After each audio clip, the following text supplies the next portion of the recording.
The key for Toyota Camry 2011. Replace the battery with a new one. So I'm going to use the screwdriver to open. Screwdriver, twist a little bit, then it's open. There's the use coin to open there, and I'm going to use a quarter to open it.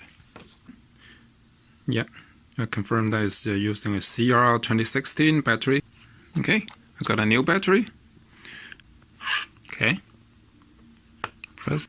I put the new battery in. I put it back. Okay, I'm going to put it back.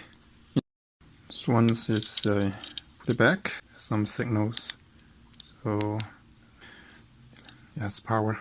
Okay, I'm going. Okay, all good.